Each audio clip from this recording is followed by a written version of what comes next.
we think about how each of us can participate in the glass bead game, let's break it down. What do you find in philosophy that you can also find in math? What would you do? You would perhaps look around, you'd study, you'd try to find similarities, you'd try to find wisdom that would impact the other and the way that they work together. One could directly go to Pythagoras and see that there are literally mystery schools that have been developed that show us how to pull these threads together. So, if we were to, for instance, take Masonry, Freemasonry, what it attempted to do in Alexandria at that time was look at every existing belief and culture and synthesize it into 94 steps, 94 presentations. Imagine that each of those were a bar of music, and that as we played through the most ancient of cultures and we saw what they manifested, and we saw the way that they historically built things, the way that the food that they grew, the images they used, the symbols, the gods they believed in and goddesses they believed in, how that worked into their lives, how that worked into the math that they used to build their houses. How did that work into the food that they made? How did it work into all of the harmonic structures that they would need to build taller buildings? You start to look at these things in Masonry, and what you have are 94 steps that would be a path of initiation, a true cosmology. So if we went back and looked at each culture and examined each one of those, that's the glass bead master of history. And then if you had the glass bead master of philosophy looking at each of those cultures, mathematics looking at each of those cultures, architecture, art, all of these different things, you start to find golden threads. Really what we're doing in the glass bead game is we're taking those glass beads and we're putting them onto a golden thread that is woven into a tapestry. And that tapestry spells out for us in our own terms, in our own beliefs, in our own symbols, what works to make the world a living being that has purpose and meaning and full of wisdom. In other words, finding Sophia. That's the reason that the Gospel of Sophia wants you to know Sophia so that she can take you into all of these realms. She herself, being the collective consciousness of the development of human intellectual and spiritual development, she is the glass bead game. If we find her, the way that she manifests through history in the same way that we were looking for these other streams, you will indeed have a glass bead game. You will have a cosmology. You will have a belief that is specific to you. How deep you want to go with that is up to you. If you want to be an expert in history, but still know the connectivity to mathematics, to art, to science, that might be your portal for entry. For another person, it might be mathematics. But it doesn't really matter. It matters that you look at the way things have manifested in history, in space, and time, and consciousness. And when you can find the consciousness and see that there is a golden thread, see that there is always, in every culture, every single culture has one rule, for instance. We could build a glass bead game on this one rule. What do you think that one rule is? Do unto others as you'd have others do unto you. That is the first step in ethical moral development. So then one could say that's a leitmotif.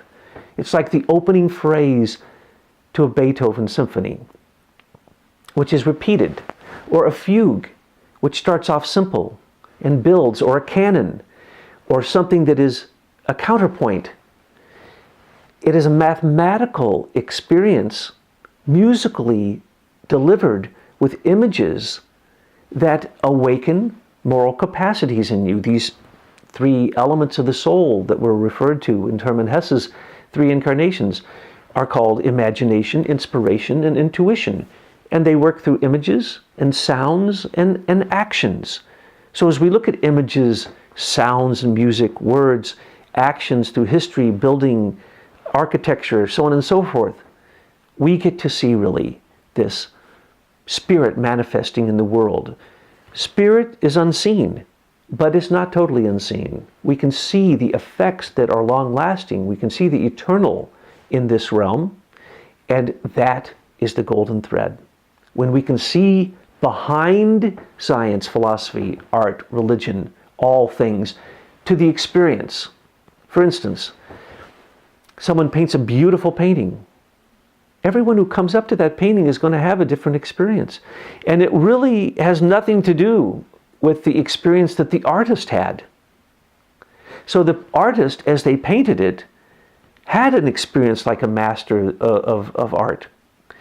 But then when other people look at it, it's sometimes shocking to that artist to find that the master of mathematics might say, well, do you understand that the proportions you've painted are the golden mean? They're the Fibonacci series? And the artist looks at them like, no, I didn't know that I had done that. And then the philosopher says, do you understand that the 7 flowers, the 7 roses that are being offered in your picture here are the 7 planets? They're the 7 incarnations of the earth. They're the 7 notes in the scale. They're the And the artist says, no, I didn't know that. So the artist's experience in the process of his own self-development is added to by the wisdom given by other masters, or I don't know what you'd call a female master, but by other wise women, whoever this person is that is then looking at that art and having another experience, transfers that to the artist. So the leitmotif, the intent of the artist, is built upon by every person who participates in the perception of it. And that was the theme of the glass bead game. Everyone who witnessed it was moved deeply on whatever level they could rise up to in the game. Same thing happens in anthroposophy or through the Gospel of Sophia and through cosmology. The more you understand of cosmology, the more you become familiar with other beings who are unseen in a hierarchical structure above and below you, and then you can participate with them, and then they give you elements that help you fill in the picture, because you may only have a rudimentary outline, a design of what it is that is then filled in by tapestry, that when it's finished, you look and you see the golden thread, and that golden thread spells who you are. So the way you, in a modern world, participate with this is to find your own synthesis of science, art, and religion, which is the directive of Theosophy and Anthroposophy and the Gospel of Sophia. It's to know yourself, and to know Sophia. It is to become. It's to wake up. It's to say, what is the connectiveness?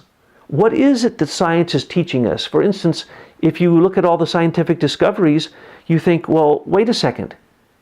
1,000 of these discoveries could change our lives completely. But you notice that they don't come into production. Why is that? It's because no one's talking to anybody. You have people doing experiments that others are doing other experiments. They didn't even know they existed. Oftentimes you'll see discoveries happening in 2 places, 3 places at once at the same exact time. That's because those people had found the golden thread. They had found their connection to that which is unseen, but is the spiritual manifestation of this world. And that's what we're really trying to look at. So, as you're reading through Gospel of Sophia, Volume 2, Path of Initiation, you're going to see there's descriptions in there about things that are happening in your body. Multiple descriptions. If you can say, oh my goodness, I had that experience, and I have that experience, and I can work on that experience, you have a golden bead for the glass bead game. You have your portal, perhaps your entryway. That is what you can stand on. So as you're reading this and you're seeing different avenues, let's take, for instance, brain waves.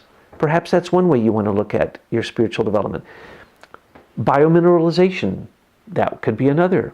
The etherization of the blood, another. You could see the spiritual Eucharist as another. You can see the tongues of flame as another. But they're all describing the same thing, but from completely different perspectives. One scientific, one artistic, one philosophic, one symbolic, one mathematical. And this is what is needed. Because when you are initiated, this is what happens. All initiation is about crossing the threshold between the physical world and the spiritual world. You can do that through initiation consciously, or you do it every night when you sleep, and you do it when you meditate sometimes, but you for sure do it when you die. So, what is it that initiation is about? It's about crossing that threshold without dying. And if you can do that, what happens? You meet other beings. How do you know those beings are real? Because in every single case that you meet an angel or a spiritual being just above us, that angel will connect you to other angels. If that angel does not connect you to other angels, you are not talking to one of the good angels. There are also fallen angels, like Lucifer. They're not all that bad. They're there for us, so we have choices, and we're tempted, and we're presented lies, so we have to figure out the truth. But when you cross the threshold, spiritually, consciously, and you meet a spiritual being, if it's real, they will connect you to others. And the higher you are in your spiritual development, the more they will keep connecting you to other hierarchical beings. So what is it that happens? What's the one word that we could look for that happens in every spiritual experience? Connectivity. Connectivity to imagination, higher thinking, inspiration. You know that if you've had an inspiration, and most have, it connects you to a world of thought instantaneously that inspires you for the rest of your life. You can go back to that inspiration 1,000,000 times and you may still see more and more. Why? That inspiration was given by archangels who connected you to lots of other archangels, what we call correspondences, the music of the spheres. So we're trying to give in the glass bead game the understanding of the harmony of the spheres, the music of the spheres. How do you harmoniously find leitmotifs, repeat them harmoniously, so that you raise them to higher octaves, raise them to harmonics that literally go right out of the physical world into refined elements of a higher spiritual nature. That's really what we're trying to do. So, as you're reading the Gospel of Sophia and you find this gem, you hang on to it. That's your gem. That's your glass bead. Put it on the row that you think it belongs. And then when you start to connect it, kind of like working on a rubric cube, they're all interconnected, and pretty soon you start moving these things. Well, if then, this is true.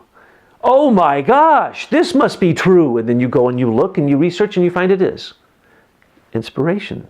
Spiritual beings are beginning to speak to you. The glass bead game is about communication with the spiritual world. It is about meeting Sophia, the closest being that comes to you, even closer than your own angel, who then leads you into the spiritual world to this connectivity that starts to show you the patterns and the meaning, what we would call wisdom. You can take all the fields of knowledge on the internet and may not find one speck of wisdom. Not one. Why is that? Knowledge is not wisdom. Wisdom is knowledge that has been turned into experience that teaches a truth not only for the past, but for the present and for the future. That's what wisdom is. That's Sophia. She is the one who's teaching us wisdom. When you gain wisdom, you gain philosophia, the love of Sophia, or anthroposophia, the wisdom of the human being in relationship to the wisdom of the divine. Theosophia, the wisdom of God. It's all about Sophia. And so we're trying to insinuate that the glass bead game was Hermann Hesse's attempt to point at Sophia, to point at the being of wisdom, to point at reincarnation, to point at spiritual development, to point at you don't need a teacher. You can conduct your own modern path of self-initiation, just as he pointed out in his reincarnations. And in the end, what did he say? Let me leave this remark. If you haven't read any of Hermann Hesse, I recommend that you start with a little book, his last book called Journey to the East. In this book, it shows movements of people who are moving always to the east to seek wisdom. So he's talking about all these people who are waking up at his time to Buddhism and Vedic philosophy like Emerson and Thoreau and all these contemporaries of his that were waking up to this. And so they were traveling to the east, moving to the east, to the rising sun. That's where ancient wisdom was. So they all start off together and they have this wonderful camaraderie, and there are all these wise beings, and they have this servant. And as they go along, the servant pulls out his flute and he'll play it. And he carries their bags, and no one pays any attention to him. But in the end, each one falls off because they have reached their limit. And then the guy who's telling the story, who's Hermann Hesse, everyone's gone. He's on the journey to the east, and no one's left. Because why? You're on your own path of initiation in the modern age. Meeting someone from the east isn't going to help much. You may think it does. They may awaken in you what you need, but the point is you got to do it yourself. So in the end, what happens? He searches all of his life. He's at the end of his life, and he hears the song played on the flute that the servant would play. And then he goes and he follows the song, and he comes into this very humble place, and there is the servant. He hasn't aged. He's beautiful and calm and peaceful as before. And as Hermann Hesse in the story is looking at this person, he realizes he was the master all along. He was with him all along. And he never acknowledged him. He never asked him a question. He didn't know that the music now, which awakened every part of his spirit and his soul, moved him deeper than anything in his life, was being played the entire time.